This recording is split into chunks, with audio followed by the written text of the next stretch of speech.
अर भूषण दादाला पाताच गडीसनी बँड चालू केला ना मोकार टिमक्या वाजत राहतात ना बो अली रामकृष्णारी अर्जंची कशी धावपळ चाललंय तुमची? भूषण दादा चालणार ना बो फिराले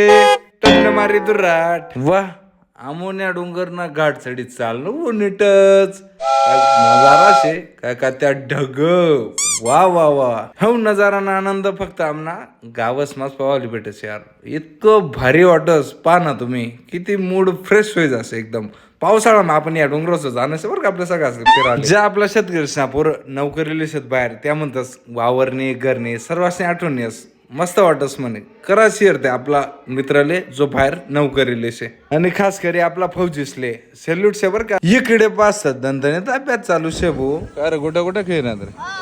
चाललं मग दनान लाई दिदी भो गडीने लिंक निघणत पप्पाजीन मी घरकडे बांधे बांध गाड्या चालतात बर काम नाही काही विषय नाही या सर्व निघणार भो दैवडले चाललो गाव दैवडला चालले ना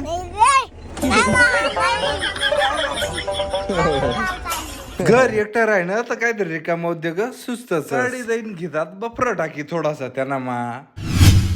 काढीन बो मग आपली शक्रताई जैन बो मग दणदणीत लस्सी तयार यार बो तुम्ही बे सगळा तुम्ही काय म्हणतात भूषणदा आणि एकटी लस्सी पी किती चला तर लस्सी पिता पिता आपला क्लास 1 फार्मरले घ्या फॉलो करी ही लागत बो या बी गाव फिरी चला काय काय आण मला खावाले यो बाबो भल्ला मोठा जाळ हे जाळणार नव्हतं आम्ही पण नाविलाचे जाळणं होणं का की तेथे चिकटानं बीज मोठ्या प्रमाणात पडेल होतं ह्या बाजाराने परत शोध मोहीम चालू जाईबो धन्यवाद पब्लिक आधीचे व्हिडिओ बघा लाईक आणि शेअर करायला विसरू नका मोगन धुळे येथे दादा कृषी सेवा केंद्र त्या स्पेशल माले भेटायला होणार तिकडे बी सगळा व्हिडिओ पाहत